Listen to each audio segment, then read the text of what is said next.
asleep, and all of a sudden he felt Alan Shepard poke him and say, "You better wake up. We're getting ready to go." So he was taking a nap before the blast off. Well, that shows that he was pretty relaxed, I guess. He was just, I'm sure you know, he was the most wonderful guy. He was. Yeah. And you know, he went on Apollo 14. Well, you know what happened to Apollo 13. Yeah. And so, you know, and taking a nap. Okay, so people are starting to log in now because we are actually live, and the countdown is going to start in less than 1 minute. So everything is on track here. Good. For the launch.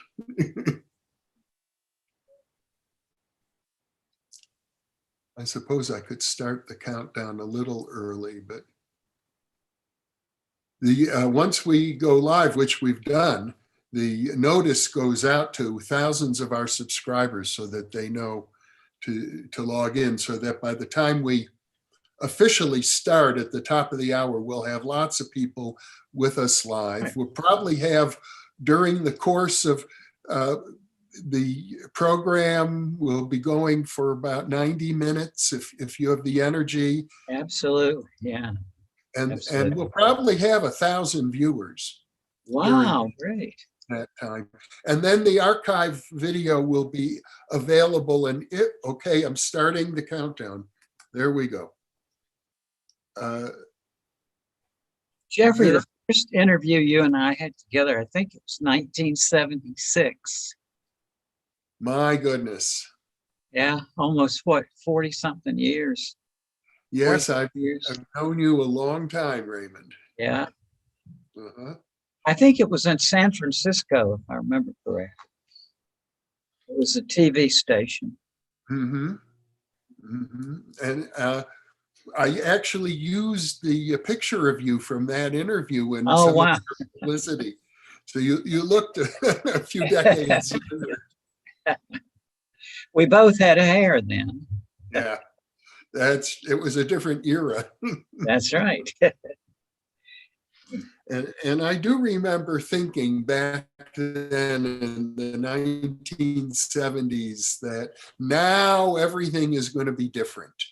Yeah. Everything is going to change, all of these new discoveries. But it's actually been a lot slower than I imagined it would be. Yeah. Well, you know, paradoxically, it's been faster to me than I would have imagined. I guess, you know, it has been. I just, I felt when Life After Life came out that eventually a lot of people would be studying it. But I had very modest expectations for that book. I thought it would end up mainly in the hand of medical doctors and psychologists. And I thought, well, maybe some of them will actually ask their patients. But it happened a lot faster than I had imagined it would. Well, yeah, I mean, you were one of the founders of the International Association for Near-Death Studies. Now we have nearly 50 years of scientific research. Yeah, that's right. It's and still, you know, there's a consensus, you know, that as to what the phenomenology of these experiences is anyway. And that it's like, I think of it, when I wrote that sort of description, I was thinking I had Wittgenstein in mind, right? Like the family resemblance, like one experience may have 2 or 3 of the characteristics, or 5 or 6 or 7, or some have the whole 15. So it's a family resemblance kind of thing. So. Have you noticed or followed the work? There's a fellow I've interviewed. His name is William Van Gordon.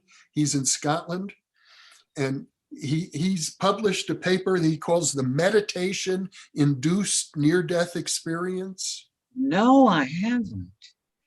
It's so interesting, Jeffrey. I'm fairly ignorant about the field, like I said, because I can't stop reading about Plato.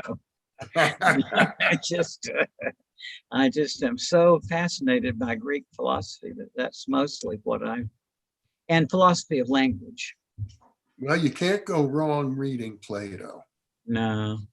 And forensics. I was a forensic psychiatrist, and I've always been fascinated by homicide. So. Well, that's an interesting interest. I have a degree in criminology. I knew that, I think. Yeah, that's right. I knew that. Yeah. It is just so fascinating. It's why in the world do people kill people? So I spent a lot of time trying to figure that out, and I came to the conclusion I have no idea. But I did come to the conclusion as to why people like homicide so much, or so interested in it, and that it's number one, that we've all thought about killing somebody. Yeah. Number two, that it's dramatic. And number three, that every homicide is unique, and yet that every one of them conforms to one or more patterns. So that's such a that just attracts the cognitive side of us to be one, as people are fascinated by homicide. Well, it sure sells a lot of books and movies. Well, it does. And I'm so happy to see this new channel that's come out, because that's what anybody can see on TV every night is stuff that when I was doing it, it was just very few people got to see, the homicide detectives talking about their work, or to hear the stories of the people who were left behind after a homicide, the grieving people, or the killers themselves. But now, everybody can see that every night if they wish on TV. It's fascinating. I think, as you know from your experience, it's like law enforcement doesn't get the respect they need. They just, it's a wonderful group of folks. They are hardworking. I have to say that. And dedicated. Yeah. But, I think there are problems with the culture of law enforcement. Oh, sure. Yeah. Yeah. And the best ones admit it. When I was in the School of Criminology at Berkeley, when I was there during the Reagan years, when Reagan was governor, they were looking at what law enforcement does to contribute to crime. And it was so infuriating to Governor Reagan that they actually canceled the whole School of Criminology at Berkeley. My goodness. Oh, my goodness. Yeah. Wow. Well, was there. I've always, I guess, had a penchant for getting involved in taboo subjects. Yeah, me too. Well, I came from a law enforcement family, like two uncles and a brother and one cousin. And so I grew up in that kind of, my uncle would take me around on his rounds and stuff. Oh, so you got to experience it from the inside. Yeah, it's really fascinating. When Fairley, he was the chief of police in his little town for 30 years. And when Fairley retired, they had to hire 3 officers to take his place. Take me around on his rounds and stuff. Oh, let's see.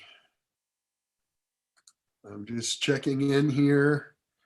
Oh, all right. It looks like we've already had over 250 people log in. Oh, wow. And we're about to, I've got to get us all set up here. 2 minutes to go. and we'll actually start the program. But people are overhearing us right now. Well, it sure is good to be on with you again, Jeffrey. It's just when you know somebody for 45 years, as we have. Sure. Yeah. It's really great to be with you. I had an interesting experience just a few weeks ago. Mm-hmm.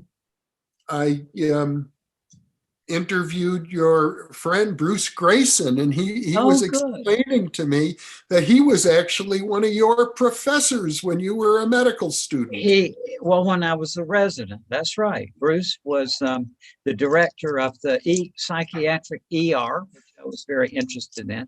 I had gotten a PhD in philosophy and been a philosophy professor for 3 years, so I was a little older than the other residents, but that's how I met Bruce. And he was, I told him about my work with near-death experiences, and he was very intrigued.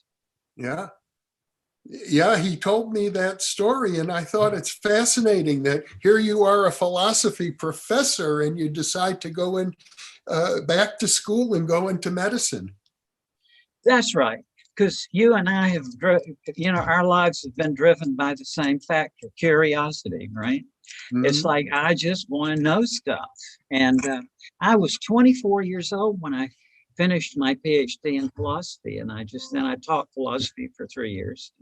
So I just, I felt like I just wanted to know some more stuff. So I went to medical school and ultimately became a psychiatrist and did geriatric psychiatry and forensic psychiatry, my favorite fields. Well, okay, we're live now. It's the top of the hour. I want to welcome everybody, and especially welcome our esteemed guest, Raymond Moody. Raymond is a dear old friend. I first had the opportunity of interviewing him nearly half a century ago. That's so right. It's a great joy for me to be with you, Raymond, and a great joy. Likewise, you're still just as nice as you always were, Jeffrey. I mean, your friends always talk about this, how sweet a guy you are. It's like, you really are. Well, we've got so much to share with our viewing audience, and they're already posting lots of questions. But I think to sort of set the stage, Raymond, let's talk about your recent activities. I know you've been very active lately. You have 2 new books that have come out in recent years, and you're out doing seminars and workshops all the time, and you're really probing the frontier of science, of philosophy and the afterlife. That's right. I my entree to the interest in afterlife didn't come through religion or through parapsychology. It was basically my interest when I went to the University of Virginia at age 18 were astronomy and also nonsense, in the sense that I was a great fan of Lewis Carroll and Dr. Seuss and Edward Lear. So I ended up in philosophy and getting my PhD in that, with a special interest in philosophy of language and logic and ancient Greek philosophy. And I came across these near-death experiences when I was 18 years old by reading Plato's Republic, which is really sort of about a near-death experience. And so that's but mainly my interests came originally from being an amateur astronomer and from being a fan of Lewis Carroll and Dr. Seuss. Well, and I know how important this is to you, with the study of nonsense and the way in which, if we develop an appreciation for the different forms and styles of nonsense, it will help prepare us when we encounter the afterlife. That's right, Jeffrey. I was, even as an undergraduate philosophy major, I realized that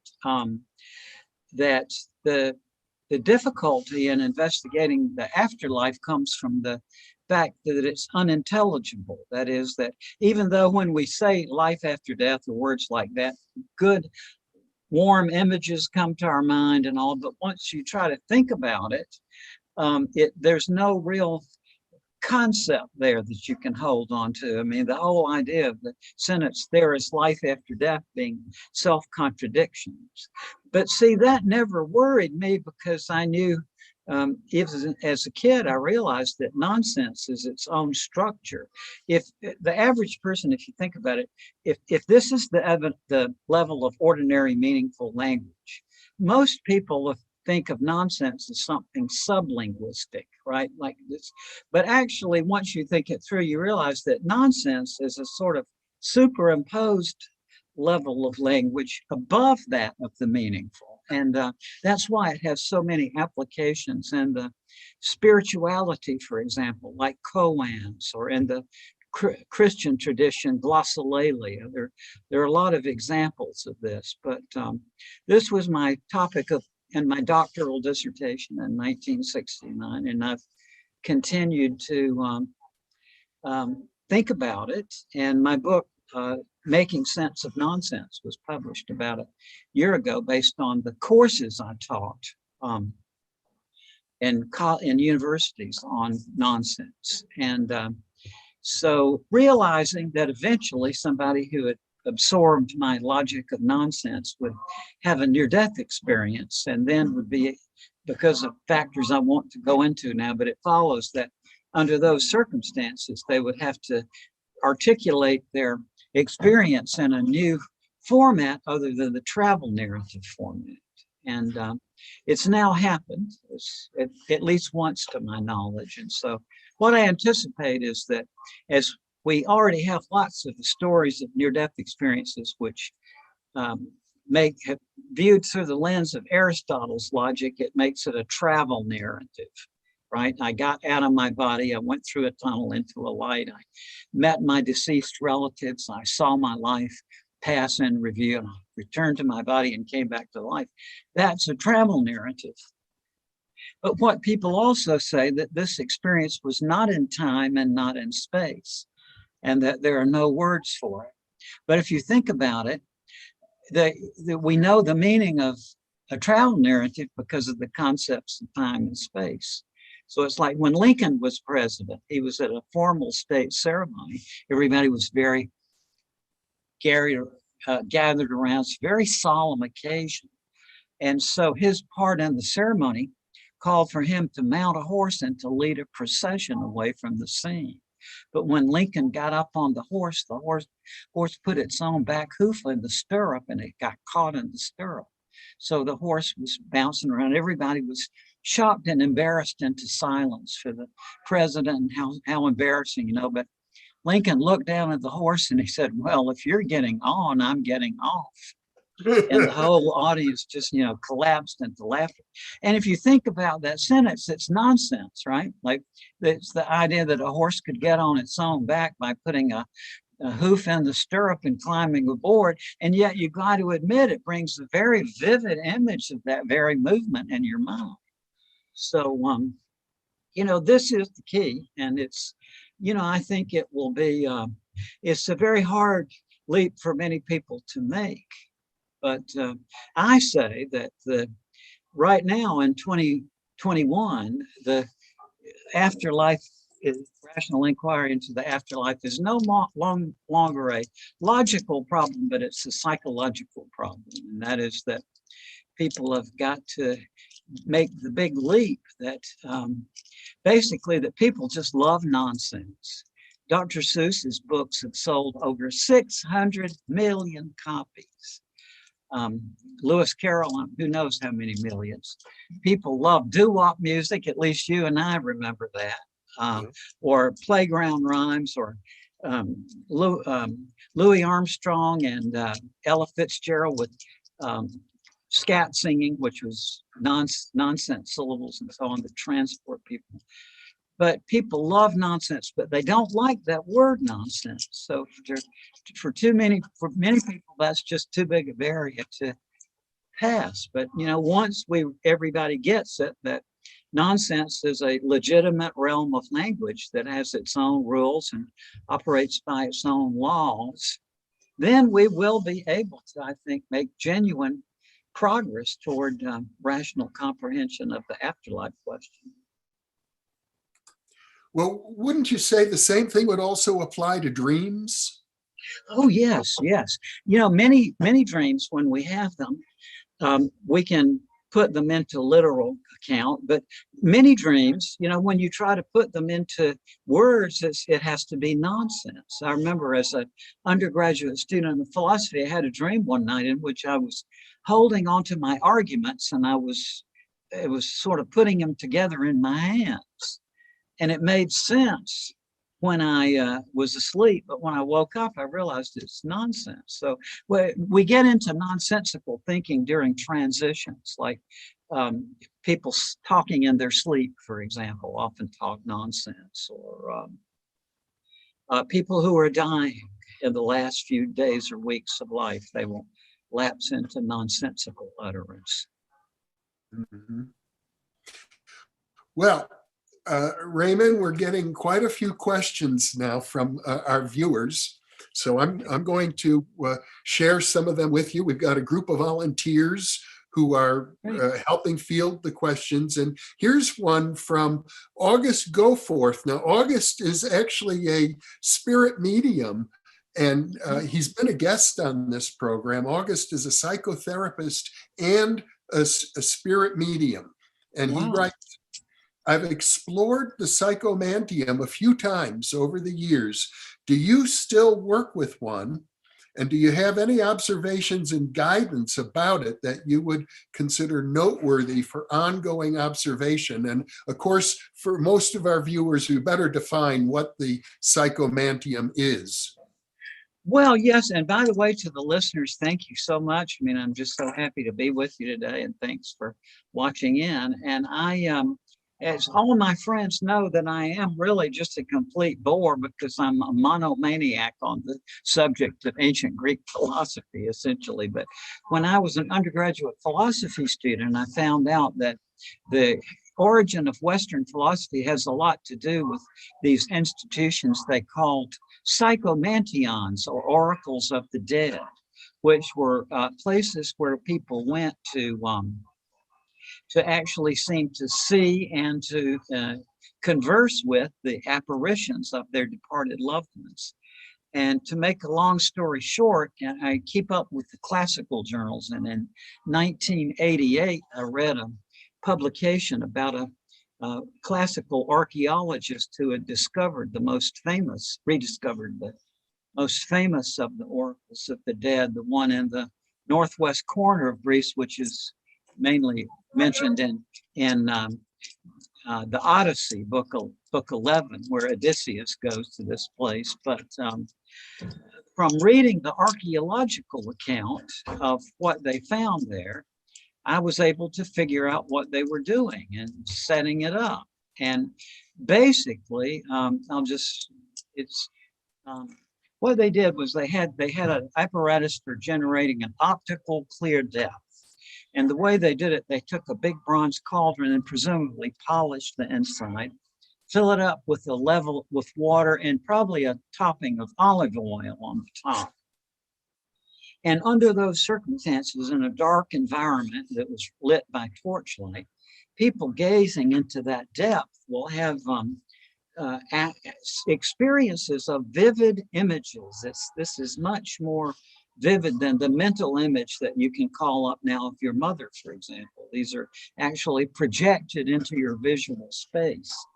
And so I figured out that's what they were doing. And so I set it up by creating a room with a mirror, a darkened room, and a little light behind the chair. And people gaze into the mirror, and there's only a black background, and they don't see any reflections. And under those circumstances, after preparation, we, just like you would be in grief therapy, you would talk with people and get them to reminisce and to think about the person who died.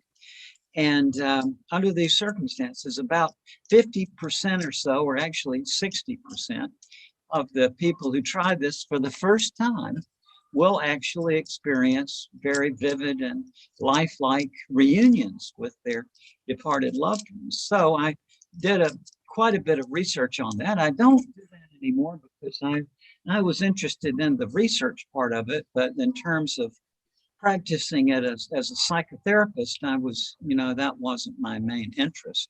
But in terms of your question, I think that one thing I didn't write about in my book, Reunions, except peripherally, was that one of the preparation devices they used was nonsense, and that people would use these long, as Lucian calls them, polysyllabic meaningless words. And the idea is that, as in glossolalia, or speaking in unknown tones, when you just sort of let yourself jabber away into and speaking unintelligible nonsense, this brings about ecstatic states, which actually seem to enhance this experience. So, but that was just too much to write about in Union's book, except peripherally. But I found over the years that if I get people to read or recite some item of nonsense that they like before going into this, that definitely enhances the percentage of people who have something like this happen to them during the experience, if they prepare themselves by sort of dislocating their rational mind, by sort of like koans, right? Like the question, what is the sound of one hand clapping, is nonsensical. But the idea is that if people put their mind to it, eventually it sparks them over into another domain of conscious awareness.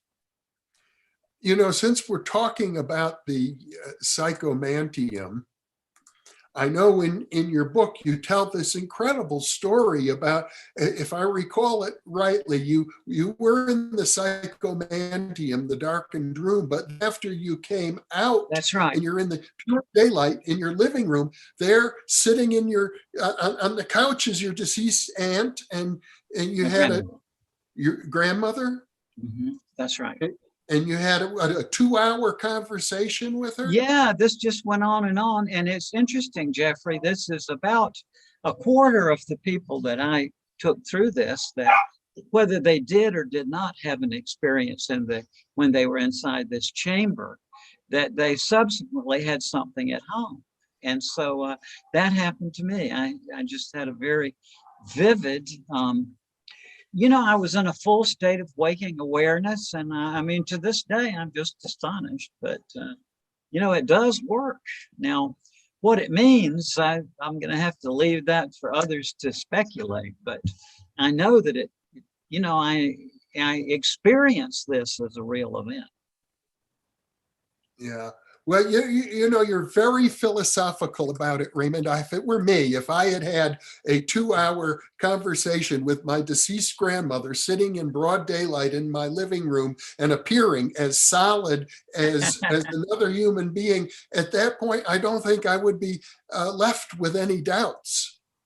Well, something, Jeffrey, it's like it's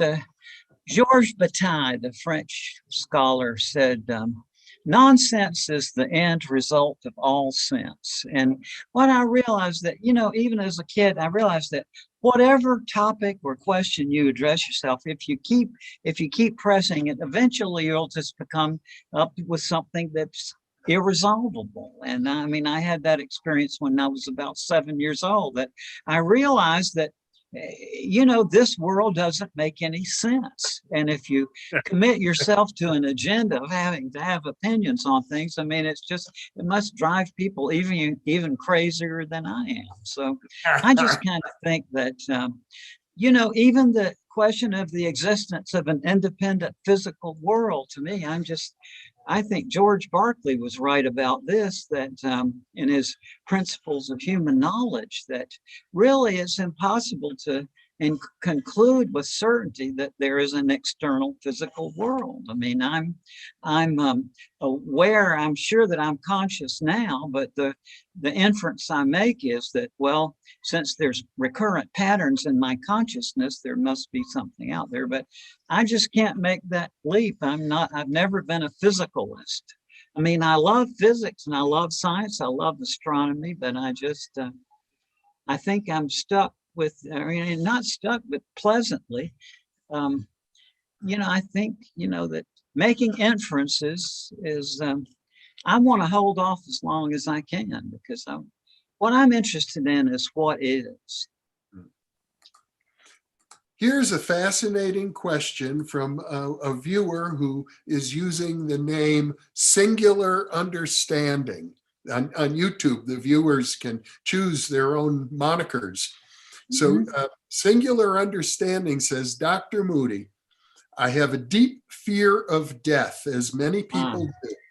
And I wonder, what would be your best advice concerning this? And also thank you for all your good work during the years. Well, you know something. Thank you for that question. And I understand your fear because, see, I am fearful too, but it's life that scares me. I just, what I say to young people is that study philosophy, because, and Plato's Phaedo, which is one of my favorite of his works, he says, philosophy is a rehearsal for dying. And I read that when I was 18 years old, and I thought, right on.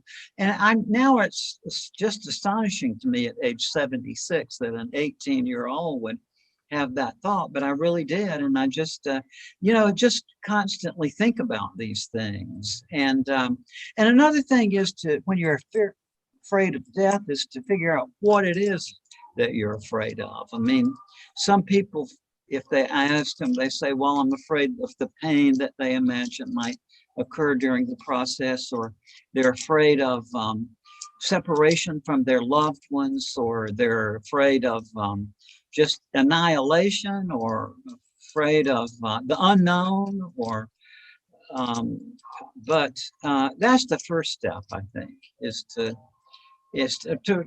read what some of the great philosophers have said about this. Well, and speaking of, I don't know if this counts as a great philosopher, but I have a question here from Ellen Judson, who asks if you've studied Edgar Cayce, if you have an opinion about Edgar Cayce's work.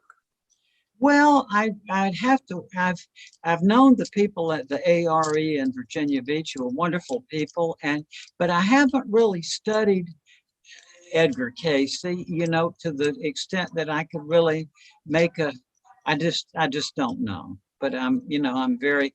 That's a wonderful group of folks, but I'm not really a scholar of his work, so I'm sorry about that. You rather focus on Plato. I do. I'm hooked. 58 years now, well, I guess. Pimp Jerk asks, what do you expect to experience at your death? Well, from all the thousands of people I've talked with near-death experiences, no matter how articulate they are, or how many languages they speak, or how many degrees they have, they all say the same thing, that it lies beyond words, that the whole experience was ineffable. So I'm just sort of in a wait and see attitude. I know that, it's hard to imagine. I think that even Heraclitus, the ancient Greek philosopher, said that we can't really imagine what the experience of dying will be like. And yet I'm very, I just feel that I'm not afraid of death. Let's put it that way. I just, I think I will be in that state of consciousness that I've heard from so many of my people I've interviewed over, dozens of years now, that I anticipate something like that will happen. Well, I know the vast majority of near-death experiencers talk about an enormous expansion of consciousness, yes. a feeling of love, a feeling of oneness, but a small percentage also have distressing experiences, sometimes even hellish experiences. Yeah. And one of our viewers intuitive one asks, what are your thoughts about the distressing near-death experiences? Well, the difficulty with that is that since there are relatively few of them, it's a lot easier to make an inference about a large number than it is about a small number. And, the Gallup survey that was done some years ago on these, as I recall, it was either 0.3% or maybe 3% of the people they studied had a negative experience. So, and similarly, I've interviewed, some of them over the years, but also they're a lot more variegated than the positive ones, which seem to be homogenous. The negative ones are kind of spread all around, and a lot of them seem like to me like delirium. And so, I just don't know what to say, because I said I haven't talked with enough people who've had hellish things to be able to make a real, get a sense of it. Okay. And here's a fascinating question from Sasha, who asks about what about out-of-body experiences that people have who are not necessarily near death? Yeah. What do you think of these experiences, and how do they relate to the near-death experience? Well, this is a fascinating question. And about 600 BCE, there was a guy named Hermotimus, Hermotimus, who was known in Greece for his apparently ability at will to leave his body. And this stimulated a lot of these early philosophers. Even Aristotle mentions him much later. And this was part of the factors that made the early philosophers start thinking about, well, there's a body and there's a mind. And so, which are we really, and so on. So, but they do occur without being close to death. And some of them, I have a friend, for example, who's also both a psychologist and also a concert pianist, who told me in 1988 about how when he was playing a concert, he was suddenly just in the middle of he was just out of his body into this light. And he came back 17 minutes later, after which he had performed 3 pieces. And so I asked him, I said, well, Eric, did the people seem to like the performance? And Eric is a very modest guy. And he said, well, yes, they did. Fortunately, his sister was there with him. And she had been at the concert, and she said, well, as a matter of fact, people were jumping up and down and yelling and screaming and cheering. So it didn't, and he subsequently found a lot of performers of great music who had had similar experiences. And I know from my work in astronomy that astronomers sometimes gazing through their telescopes will feel that they're out of their bodies. So, yeah, they occur in other circumstances than near-death experiences.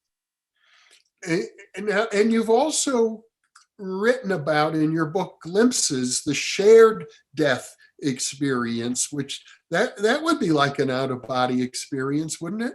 They can be. That's right. That's another circumstance in which sometimes people say they leave their bodies, is when they are with a dying relative. And I've heard lots of cases of people say that as grandma passed away, I myself got out of my body and I went part way toward this light with her, and then I said goodbye and I came back to my body, and she passed on. So these are, and which puts a monkey wrench in the sort of standard way of thinking about these things, is that the near-death experiences are caused allegedly by the oxygen deprivation to the brain of the dying person. But then why would people who are not ill or injured, who are just there at the bedside of somebody else who died, have identically the same experience? Well, and it also strikes me that, there are many practical and ethical problems associated with researching the near-death experience. There are. Yeah. Because it's spontaneous, amongst right. other things. But the shared death experience, I think, would offer more potential for researchers that if there's a lot of consistency in those reports, and it would seem to me that there's an enormous potential to learn more about the dying process from the shared death experience. There is, although ethical situations, I mean, ethical concerns intrude there as well. I mean, there's all kinds of ethical difficulties by, being there at the bedside of a dying person. And, I mean, there's all kinds of issues. Yeah, maybe it's not the best time to Use of intrusion and with so on, but a questionnaire. and also, I mean, yeah, well, that's right. That would be possible, and yet at the same time, I mean, just the fact that near-death experiences are not caused by oxygen deprivation to the brain doesn't imply, therefore, that they are life after death. I mean, they're just, you can discount the oxygen deprivation explanation very easily, I think, but it still doesn't follow that these things represent an afterlife. Now, I'm not saying, now personally, I give up. I mean, I give up. I don't know what else to say. It's not that I've made a logical conclusion, but I just literally give up. I hear from physician friends of mine who've had these near-death experiences, and I would trust their medical judgment, entirely. If I had a broken foot, heaven forbid, because I'm an addicted walker, would I go to my friend, Dr. Anthony Chicoria, who had a very vivid near-death experience, to work on my foot? And absolutely I would. And I got, a dozen physician friends whose medical judgment, I put my life in their hands. So then it becomes sort of difficult to question their unanimous judgment that what they experienced during their near-death experience was not just real, but more real than what we account reality when we're in this state of consciousness. Not long ago, I interviewed Peter Fenwick, who is, you probably know, a neuropsychologist investigating near-death experiences. And he basically said that as far as he can tell, the near-death experience gives us a glimpse into the early stages of death itself. That's what I think. Yeah, absolutely. Mm-hmm. Yeah. Here's a question from Aaron Mughal. He says, how accurate do you think Swedenborg was in his accounts of the afterlife? Well, I've read Swedenborg, but I'm not an expert on Swedenborg. And obviously he had things happen to him in his visionary experiences that have happened to me too. I can relate on that level. I understand that he entered other worlds during his hypnagogic state, essentially, and I've been there myself. But again, I've read some of his works, but I'm by no means an expert.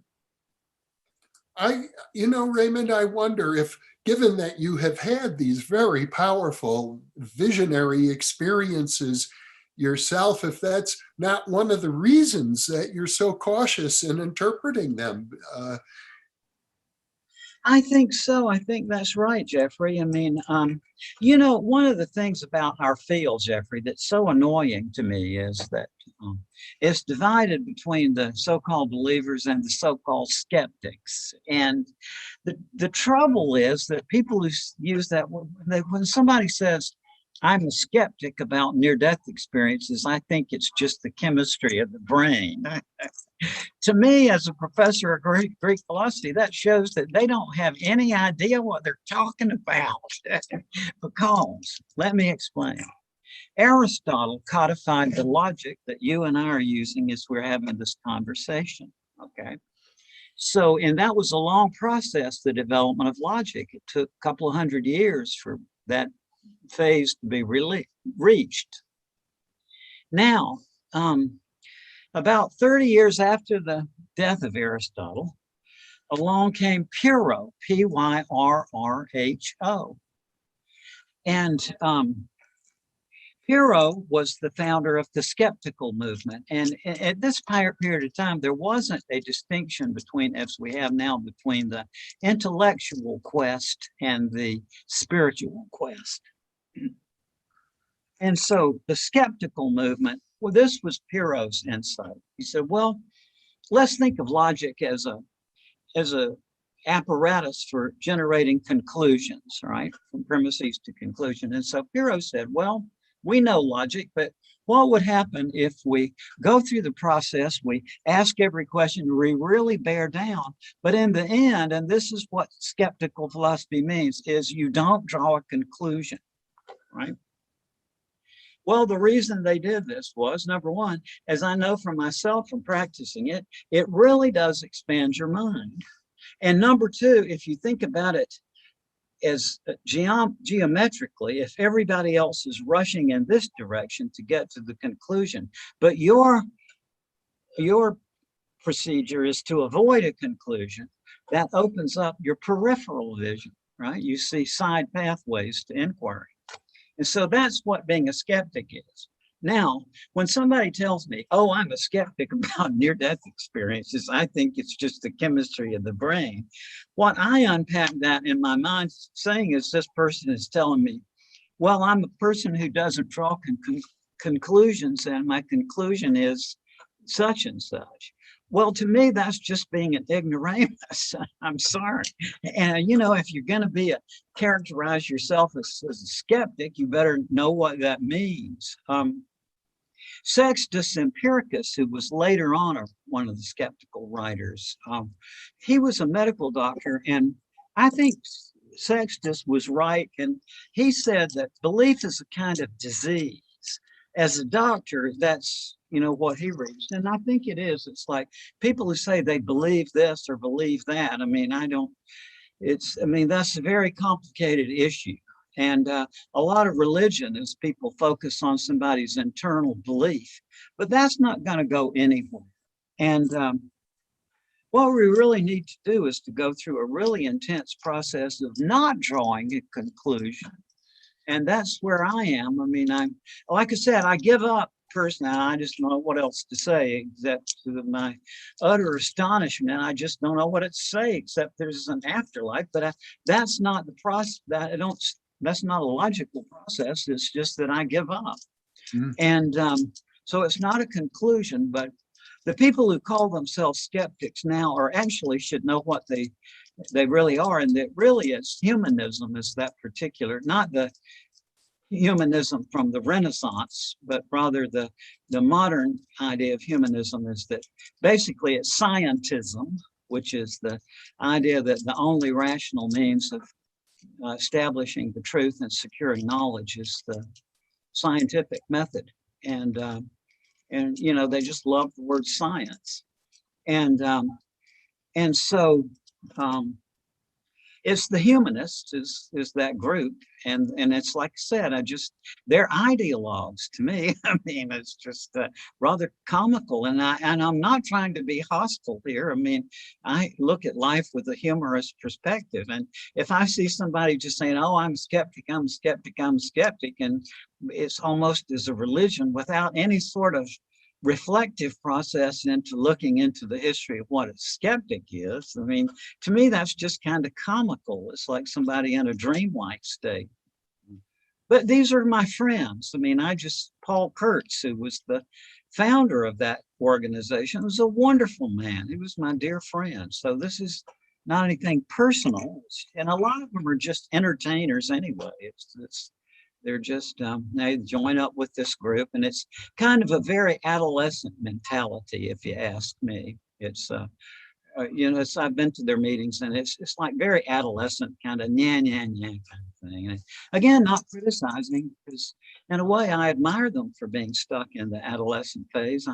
I never got that far myself. I'm still sort of stuck in the infantile phase, but it's just, you know, just an observation, not an attack.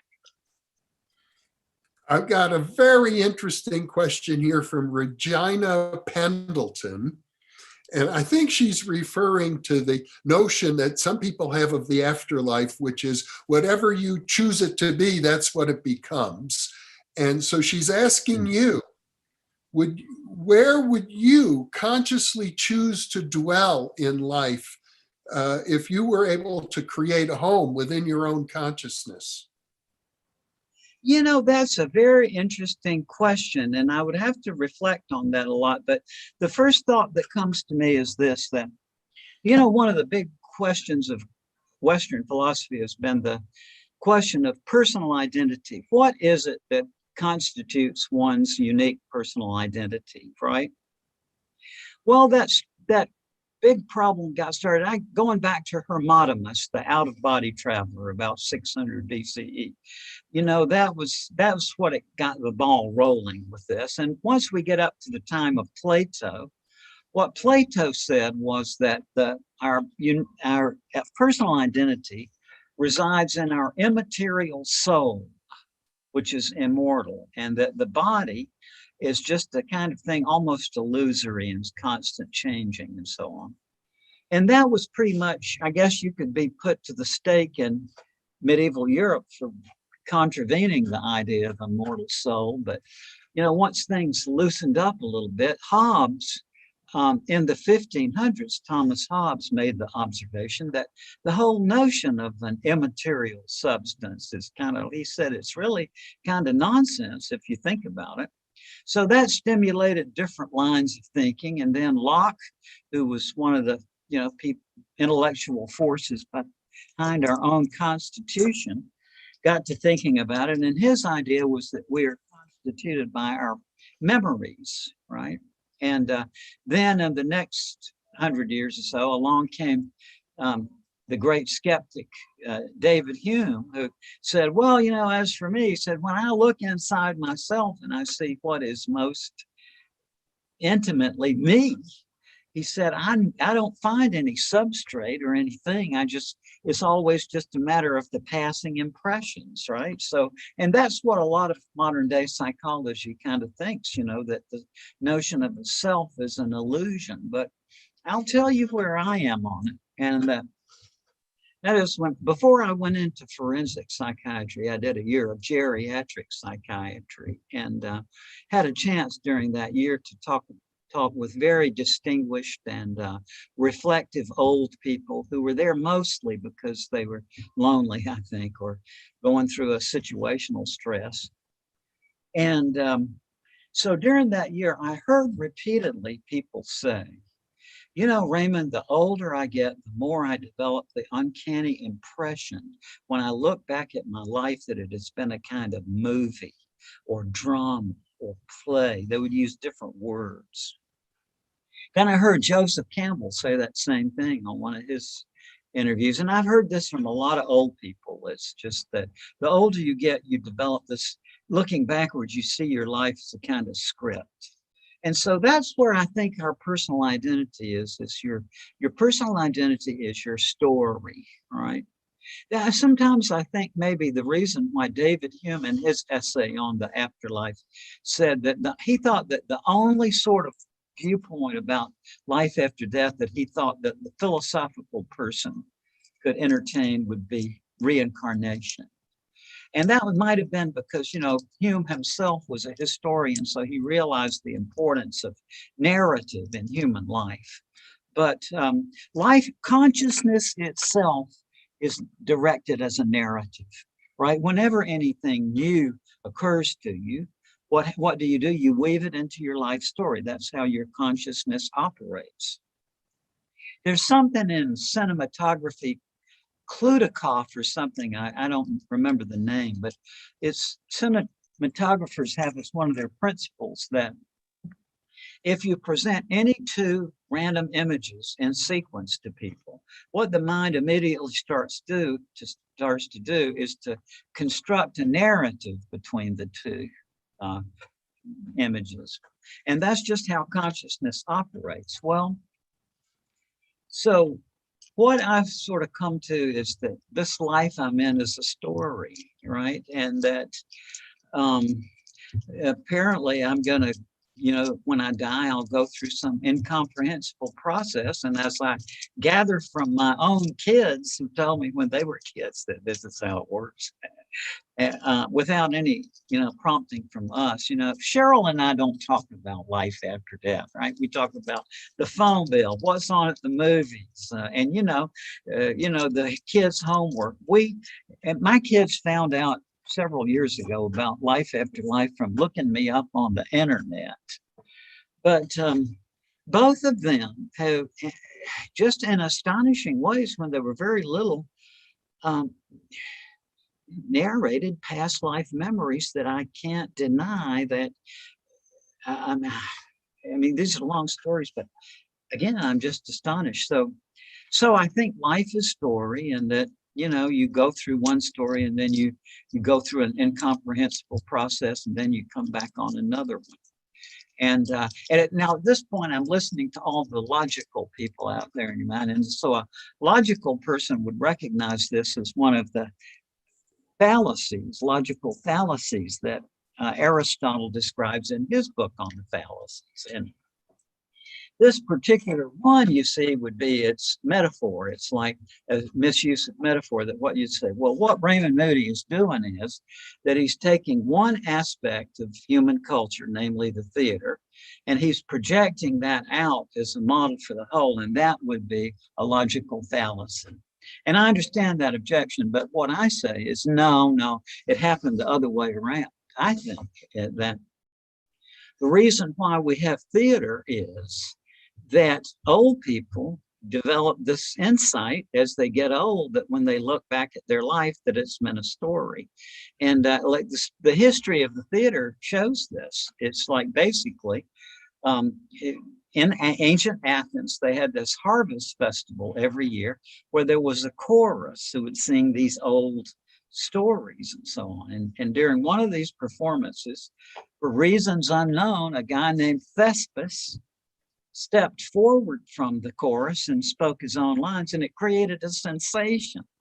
So the king of Athens, what are the Greeks all about? Competition, right? The Olympic Games. So what's the first response? This creates a sensation, so let's have a contest, right? To see who can write the best one of these. First winner, Aeschylus. Second winner, Sophocles. Third winner, Euripides. In 50 years, the theater became a profession. And so what I think happened is that people like Aeschylus and Sophocles, being reflective, realized that that's how people sort of come up at a certain phase in their life. They look back and they see their life as a story. So they get the idea, well, we can flatten out a space here and we can create this for people. So that's what I think. Life is a story. And I mean, that's a long-winded answer to your question, but that's how I've come to think of it. So if you could make up a story for how you were going to spend the rest of eternity, what would that story be for you? Oh my God, that's a hard one. A metaphor I often use, or a scenario I often use in my lectures, is I say to people, let's say that you were diagnosed with a terrible infection that necessitated that you be isolated by yourself on a desert island with nobody else around for 10 years.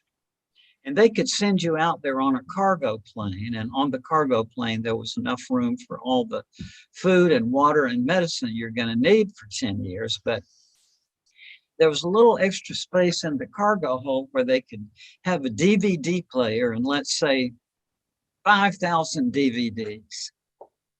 Movies on DVDs. So I asked people, would you choose all comedies? And out of the presumably thousands of people I've asked for, only 3 people ever said yes. Everybody else says no way. And so then I say, well, so would you choose some tragedies too? Sure. Well, when you were watching that tragedy on that desert island, would you be crying? And they say, well, sure, that's the experience of watching a tragedy.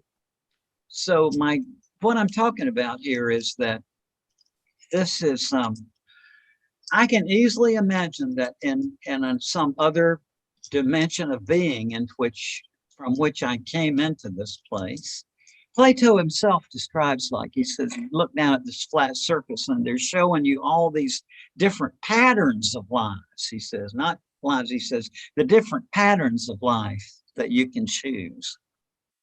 That I can easily imagine from that state, I might choose some horrendous lives, but knowing in that context that I was going to be experiencing horrible things, but it comes with the foreknowledge that I'm going to live through it, right? And so, but then as the trick is, as Plato pointed out, then when you come over here, you go through an event boundary. And what an event boundary is, it's something everybody listening to this has experienced. It's like you're in your living room and you decide you want to go get something in the kitchen.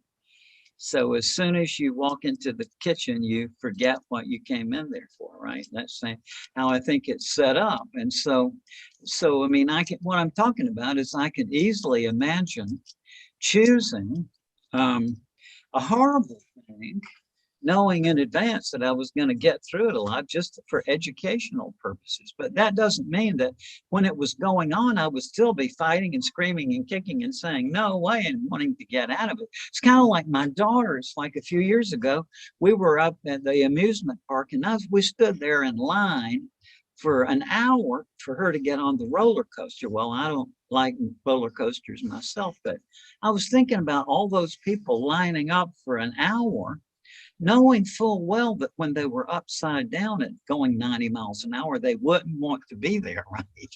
And I think that's kind of how life is. I mean, it's education is what I think.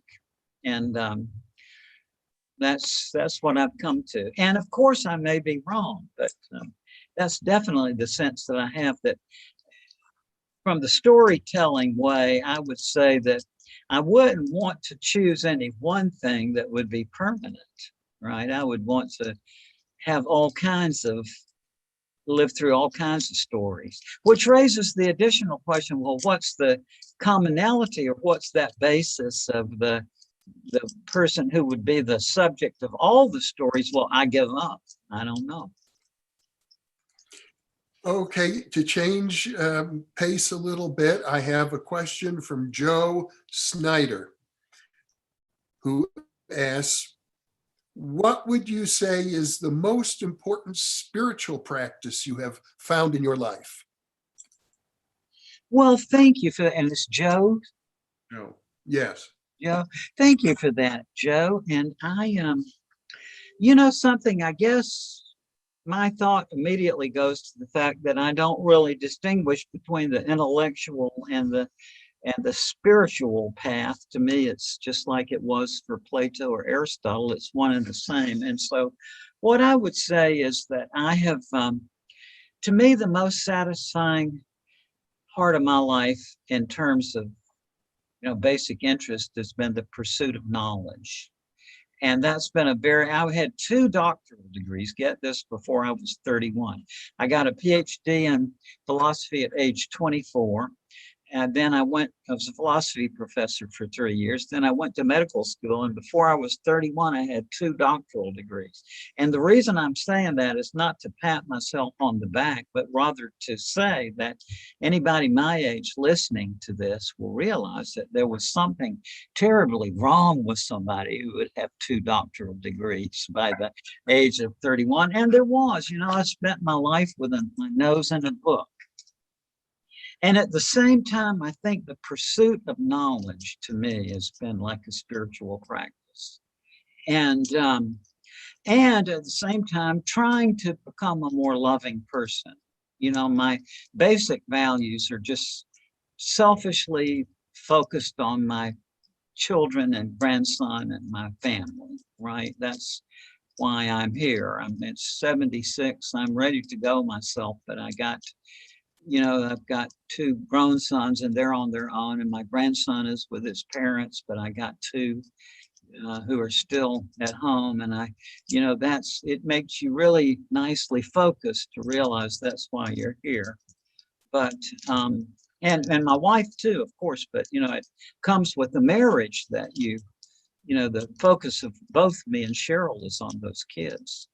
So that's, that's what I think. The reason I'm here is still trying to take care of those kids, and not afraid of death, and cognizant from all the people I've talked with. I can't really imagine exactly what it's going to be like, but that I will recognize it. I've realized, over the years, I've had a number of people tell me that they read my book, and then a few months or a few years later, they had a near-death experience. And they said that while they were in their near-death experience, they had the thought, as one woman told me, she said, this is just like in the book, right? And so what that means is that these narratives do kind of prepare us. I mean, I suspect that I will recognize these states. And yet at the same time, we'll realize, as people also tell me, that, the words are not enough, that the reality of it is so far beyond what we can imagine from the words we hear about. Here's a question from Matthew Ingram, who incidentally is a scholar of the counterculture. He's been a guest on New Loud, and he says, your thoughts on nonsense are fascinating. I can't help but think, too, of the word salad, he puts in quotes, word salad. And schizophrenia. And he said, presumably they cross into the same threshold. And he wants to know if you have any thoughts about that. Well, I do. And thank you so much for that wonderful question. And basically, this is when I was about 12 years old. I had the realization when reading Dr. Seuss and Lewis Carroll and others that nonsense is not unidimensional, that there's many different types of nonsense. In my book, Making Sense of Nonsense, I talk about 70 that I've been able to catalog, but that's too many to remember. So there's some more basic principles. But just to show you the general idea, listen to these following sentences. 'Twas brilliant, the slithy toad stood gyre and gimble in the way. Well, you recognize that as nonsense, but now listen to this. Holiness breeds the vestigial lipstick of spontaneity. That's nonsense too. But now listen to this one. That cannibal you men just ate was the last one in this county. That is nonsense too, but I could go on and give many other. Hat thoroughly the if, zoom, how, zest, right? I mean, there's just, it goes on and on.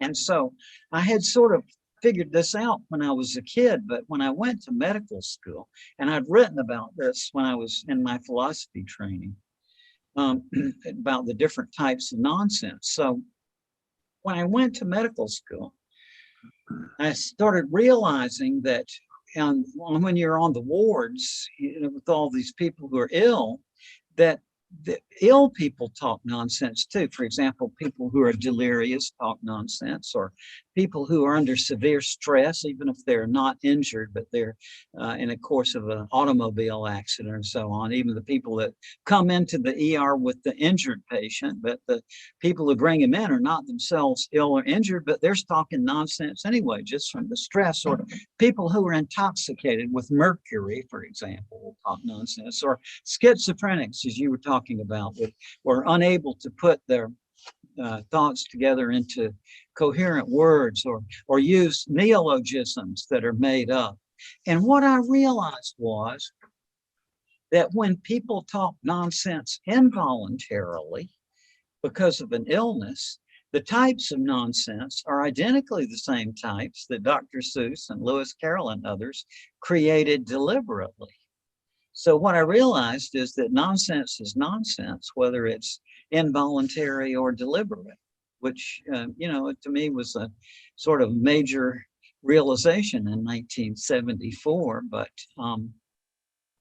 I think that this is one way of, and I agree with your sort of inclination there to think that when people are taught nonsense, it's some sort of indication of them going over into some other state of sphere of consciousness or sphere of reality or whatever it may be. People who are in the dying process very often talk nonsensically. And I've just always assumed from when I was beginning to hear this, when I was a medical student, that what this indicates is that, they're trying to express or put into words some other state of consciousness or reality which they're experiencing. Well, the very word nonsense implies something apart from our sensory organs, as if the sensory organs themselves are given priority in terms of what is real, as opposed to our direct experience of pure consciousness. That's right. And also in terms of meaning, Jeffrey, that it prioritizes meaning, right? And that it's, so, as I was saying earlier, I think that common sense is wrong about nonsense, that whereas people think of, if you think of real, ordinary, meaningful language as being here on this level, common sense is that nonsense is something sublinguistic, right down here. But actually, if you just think it through a little bit, you see that no, actually, nonsense is an additional level sort of superimposed on top of meaningful language. So it's actually harder for the mind to compute in a way than is ordinary meaningful language. So, I mean, it's many issues are raised here. It's in science, nonsense has always been a placeholder. That is, that we may work with ideas knowing full well that they're unintelligible, but with the confidence or hope that eventually they'll make sense if we keep trying. The current example being the fact that the relativity theory of general relativity and the quantum theory are the most powerful explanatory systems in physics. But if you integrate those two sets of equations, what you get is nonsense, right? So we're holding on to nonsense as a placeholder. We hold on to it in the expectation that eventually we'll work it out and make sense of it. And incidentally, we're at the top of the hour. We're going to go for another 30 minutes, as long as you have the energy, Raymond, and you seem to have quite a bit. I am just fine. Yeah. I have a question here from Agnostic, who says, Dr. Moody, what do you make of the resistance in mainstream academia to non-physicalist, non-materialistic theories of consciousness? Do you see a possible paradigm shift in the near future? Well, listen, I've worked in academia several times, and I just, and I love the work. I love teaching students, and, it's just, I mean, there's just so many different people. Some people are very sympathetic to this, but I think you're right. I mean, it's in a certain way, there is a kind of, this is definitely out of step with the times. To think about things like this, and let's just face it. I mean, being an academician myself, I mean, there's so much dancing around for fear of what the dean is going to say, or I mean, I just think that's stupid myself.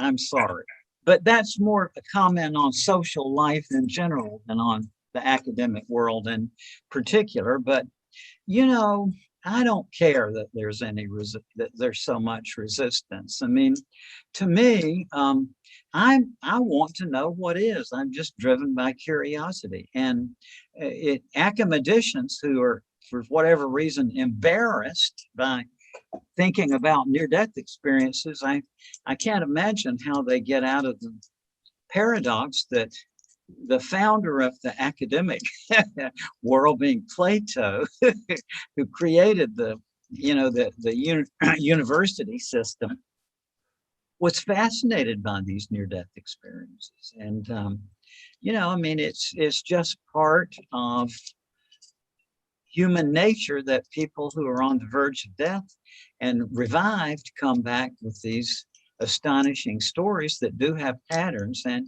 to me, that is something that is, I mean, I can't imagine why anybody would be embarrassed by that or not want to talk about it. I mean, I give up. And the whole physicalist thing, I just don't know. I mean, I remember in 1964 as a student in philosophy reading George Berkeley's Principles of Human Knowledge. And I love that book because really, I mean, that's what many of us come to just naturally. And I sort of long realized that is that, consciousness is a special case because, I know I'm having it now. Whereas my impression that there's an external physical world, which is a very shifting perspective, perception,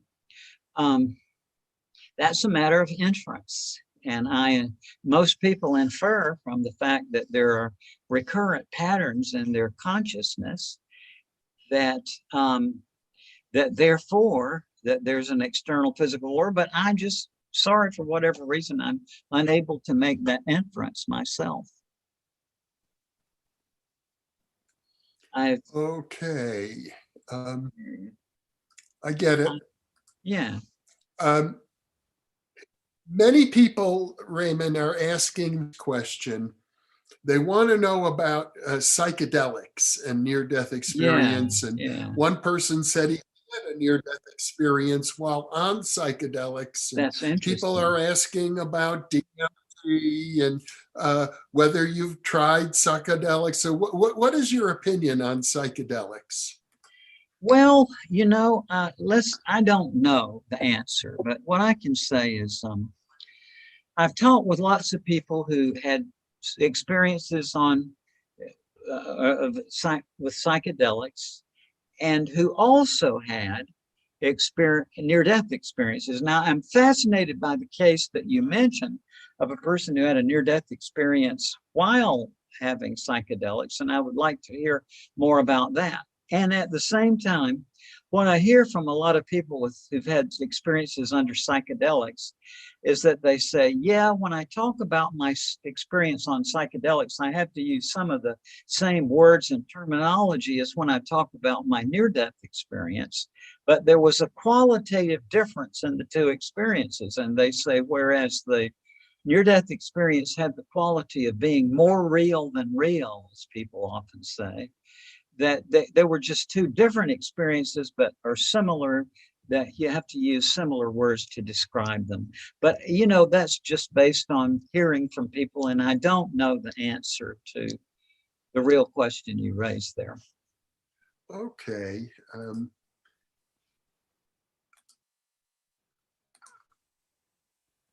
Here is a question from one of our volunteers, Emmy Vadnais, who is, I know you hinted earlier about reincarnation and your children's reports of it.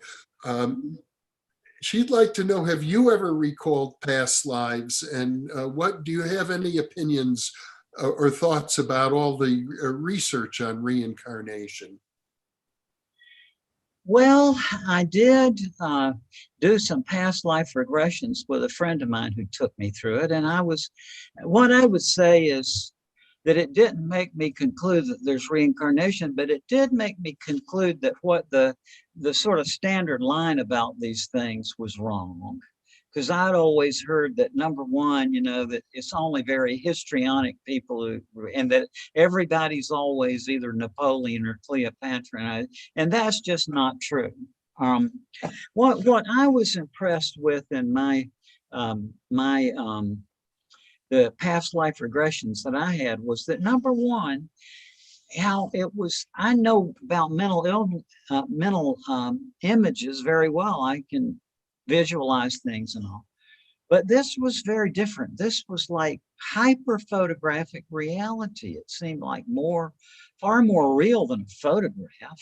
And also that I had a peculiar bilocality during this, that I could be in the consciousness of the character I was seeing, but then I could also do like a turnstile thing, and I would be watching the character from a distance, which is kind of what people with their life reviews and their near-death experiences say. So I was very intrigued by this, but I didn't conclude. And as to the research on, well, some of it is good and some of it is bad, I think. I mean, I just, And Ian Stevenson was a dear friend of mine, and I loved Ian dearly. This is not a criticism, but I told him this to his face one time. I said, Ian, you have no sense of critical judgment. I mean, you just, it's like he would believe anything as long as the footnotes were right, as long as it sort of coincided with what he thought. And I love Ian. This is not personal. So I don't trust his work on it. I mean, this is complicated, but there's a very complicating factor in that whole work he did that is like, well, you might ask yourself, and it's like, how did he know he went to India and did all this, but he didn't speak those languages, right? So then you ask about the translator. And so there's a whole story there. But some of the people who do research on this is very good and adequate. But to me, I guess it just like the things that really brought it home to me was my two kids.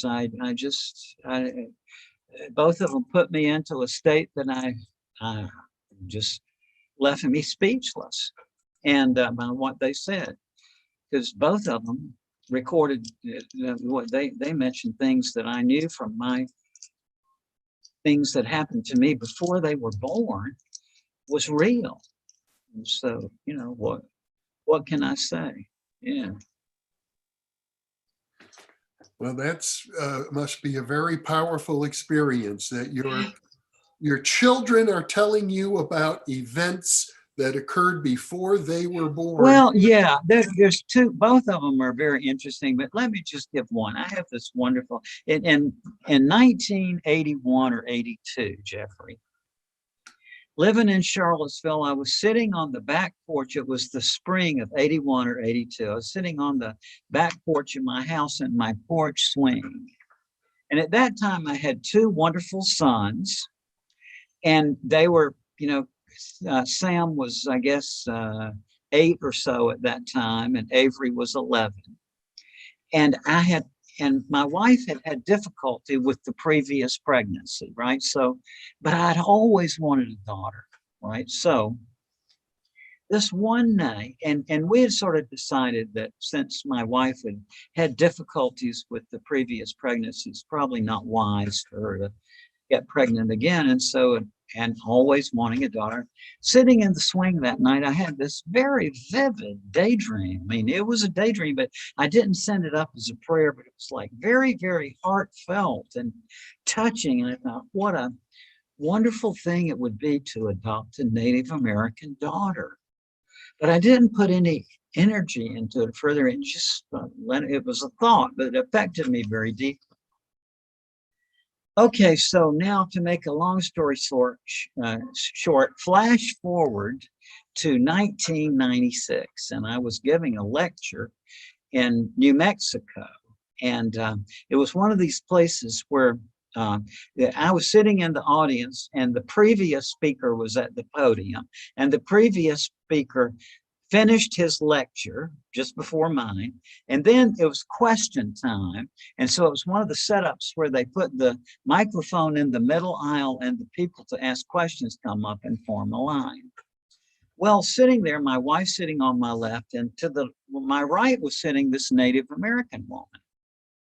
And you could tell by her body language, she was just so, she just really wanted to ask a question, but, she was reluctant. So my wife tapped me on the arm. And so I picked up this woman whose name is Christine.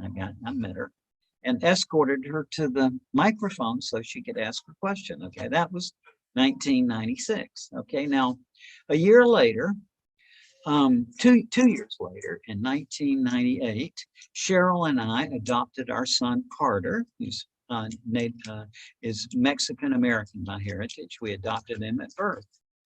So then we were living in Las Vegas at the time, as you know.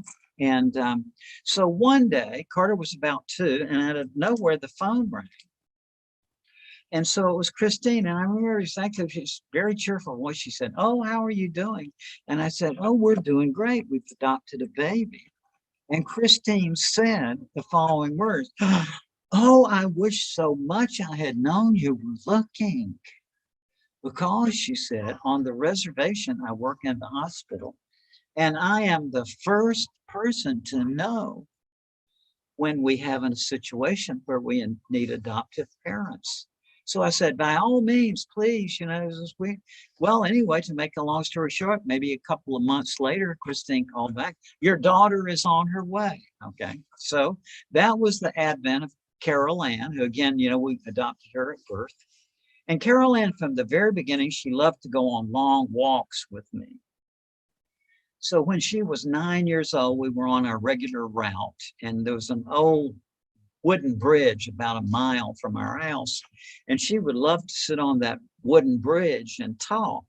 So this one day, just out of nowhere, she said, I don't like this place. And it was obvious from the context in which she was talking about the world. And, trained as a psychiatrist, I tend just to sort of listen and say, but she could tell I was startled. And she said, yeah, she said, when you die, you just go up and you be with God, and he keeps you up there till all the people while you're alive have died. And then he sends you back as another person. And I said, well, what makes you think that? And she's just like this. She said, I just know in my mind. And she said, because I was with God and he pointed you out to me. And he said, you got to go down to be his daughter. And I said, well, how did you feel about that? And she said, oh, I didn't want to do it. But she said, but he pushed me, trusting like this twice, down to be your daughter. So, and I don't ask questions because, you're afraid of shaping the story, but maybe because I don't ask the questions, like both of them still remember these things. And once in a while, they just bring it up themselves about these. So that's the particular story about Carol Ann. Carter was another very similar thing. The things he said I couldn't deny because it had happened before he was born. But it's another story. But I give up. Because when you have a kid in your 50s, you observe a lot better than you do when you have them in your 20s. Okay, here's a question from Kirsten Ludvigsen, who says, Dear Dr. Moody, do you have an explanation, I think she means guidance, for those of us who struggle to adapt to life after having had a near-death experience?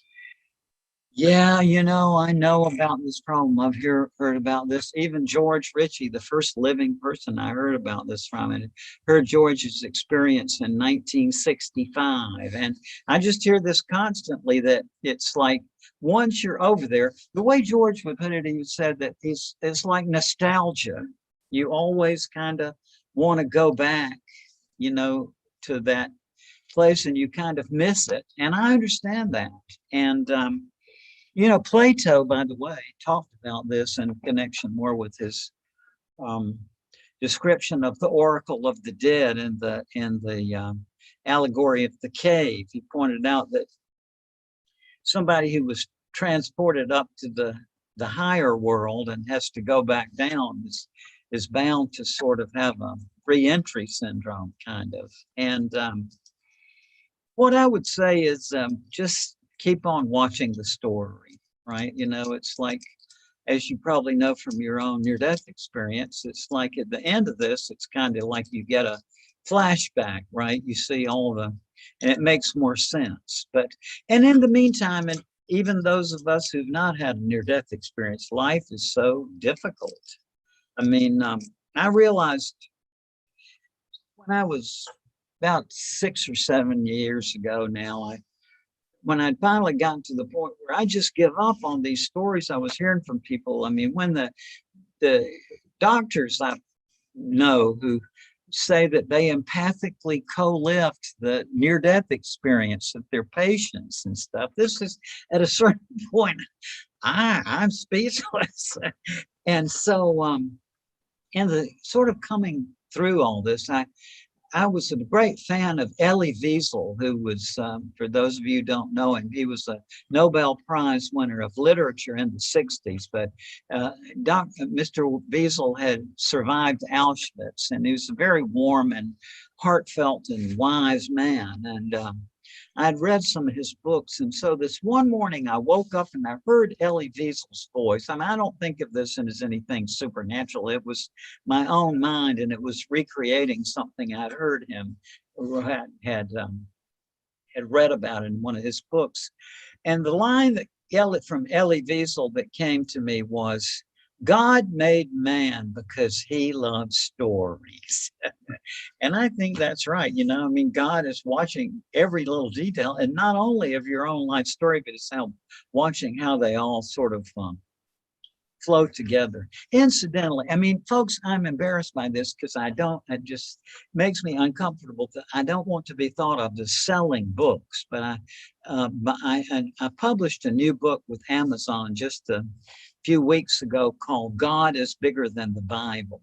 And I talk about that in this context, that this perspective of life as a story, that's where I am now. And I think that in response to your question, I would say, just like you're in the midst of a story, and you can develop that your realization that it's a story, but then life is relentless anyway, right? And so, you know, you can, in a sort of philosophical reverie, you can realize that this is a story or a drama, but then some personal inconvenience intrudes, right? And you're immersed in it again. Life is an immersive experience, and it comes at you relentlessly.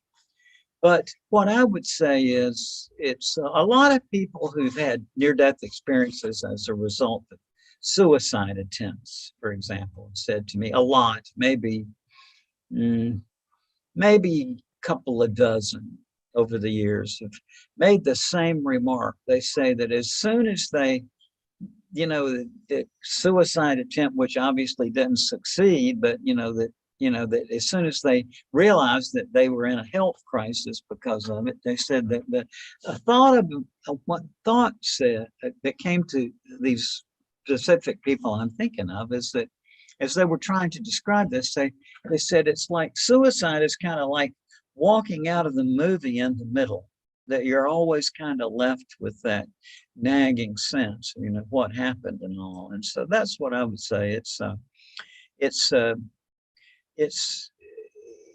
immersive, dramatic experience, and that, you know, it's stressful at times, and yet, you know, it will come to an end. And so then you know, and even some of the things that, as I look back at my life that were terrible when they happened, now I can look back and I say, well, thank you for that experience, because it was a learning experience, even though it was terrible when I was going through it. Well, you must be telepathic, because we've also been getting questions about it. Exactly this question, the advice you might have for people who are suicidal. You want to add anything to that? Well, I would say don't do it because out of the, I don't know, maybe 100 or so people that I've talked with who had their near-death experiences as a, you know, in connection with the suicide, I'd never do it again. And none of them has said because it would, you know, they'd end up in hell or anything. But it's the general thing is that, number one, it's kind of like this movie scenario that, you know, then you wouldn't know how the story came out, right? And also that they realized that they, you know, that they would have to sort of see the suffering and the sadness, that they would have to experience that suffering and sadness that they had brought about in the lives of those who they left behind. And so I think, you know, there's educational reasons, you know, to stay with this. Now, at the same time, I will say this, it's like from my experience as a psychiatrist and also from just my life experience in general, what I would say is that almost every adult human being that I know very well, in other words, that I have an adequate basis for coming to this assessment, every one of them is committing suicide. Like I'm doing it with cholesterol. My wife is doing it by playing with her cell phone as she drives down the highway. I have friends who are drinking themselves to death or smoking themselves to death. And, this brings out a much broader swath of people, right? I mean, most of us are doing some kind of self-destructive thing that we full well know that extended, will bring about a suicide or about a death. So why is that not suicide? I mean, if you crunch the time scale a little bit, so that's what I would say is number one, don't do it. And because you'll, as I gather from people, you just immediately regret it. You say, oh, darn, that was a bad move. And so just hold on. Okay, we are going to end at the bottom of the hour. So we have about 7 minutes left, Raymond. Okay. Here's an interesting question. Do you have any thoughts on UFOs, extraterrestrials, aliens, and do you see any relationship between the UFO encounter and the near-death experience? Thank you for that question, because I think I would separate the UFOs and the extraterrestrials on this basis. I mean, I've been watching the skies since I was a kid, 7 years old. And what I'd say is that I've seen so many UFOs that I would never believe in them. By which I mean is that, you look, most of us don't look up into the sky. And so if you're an amateur on that, you see all kinds of amazing things. I mean, I've seen some really amazing things in my years of looking at the heavens that sometimes only years later when I realized from some other experience that what that was, right? So, I mean, I'm not saying there aren't, visitors from other civilizations here now. I mean, I just don't know. But if I had to guess, I would say no, sadly not. But, and I may be wrong, all right? Now, in terms of extraterrestrials, that's a different story. I mean, I realized even as a kid, I mean, it's like, there's no real rational way to decide, but seems to me more irrational to say that out of the, given 150 billion trillion stars in the known universe, that we know from the Kepler now that practically all of them have planets around them. Let's say that the sun is very unusual in having 8, that the average star has only 4. Okay, and this is probably off base because it's more likely that would be in the middle of the curve, right? But let's just be very conservative. Say the average star has 4 planets. That means 600 billion trillion planets in the known universe. By current estimates, and these are very conservative, maybe about 1 in 1,000 of these planets is Earth-like. That means that in this known universe, there's an order on the order of 1 billion trillion Earths. Now, given that sort of thing, and also the possibility that other kinds of planets would harbor life as well, I mean, to me, I just make the estimate that, that this is an inhabited universe that we live in, and I may be wrong. Now,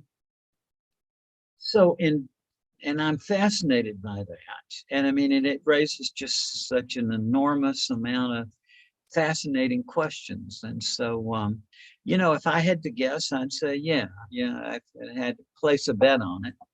I would say that, this is an inhabited universe. And, in terms of the life after death question, in 2021, we separate the question of extraterrestrial civilizations from the question of life after death. But if you just go back a couple of 100 years, they were the same question, very interestingly, because basically in terms of astronomy, Immanuel Kant realized that the Milky Way, he said, it's like we're looking through the flat disk of a galaxy.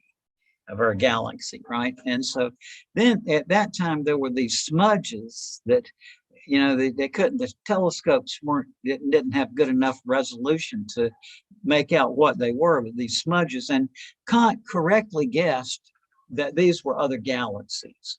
Okay, and so then the people who understood, you know, what was going on in astronomy then had to sign this, oh my God, there must be, you know, other civilizations out there. So then the Bible comes up. Well, what do we do with the Bible? What does the Bible say around this? And there was a guy, and I can't bring his name to mind. Oh my goodness.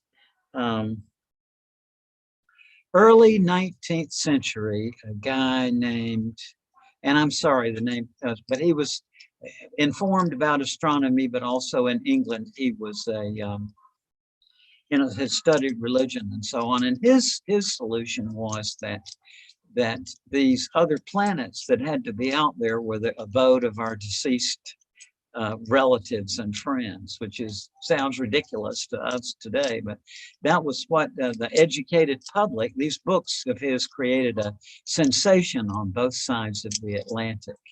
And so, you know, but, you know, that's no longer, it certainly is implausible to me, but, you know, I expect that there's extraterrestrial civilizations, and assuming that Earthlings eventually make that discovery, I will say that will be the year zero. I mean, I don't think that after making that discovery, humanity will ever be the same. I think that will be, you know, certainly one of the most formative discoveries in our history. Well, Raymond, we're nearly at the bottom of the hour. I want to thank you so much for being with me. I know you've got lots of workshops and events in your calendar. Let's give people your website so they know how to reach you. Yes, it's lifeafterlife.com.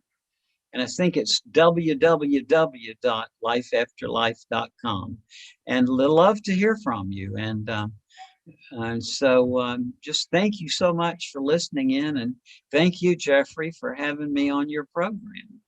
Well, Raymond, it's a great pleasure to be with you. I hope we can do it many more times. Me too. Me too.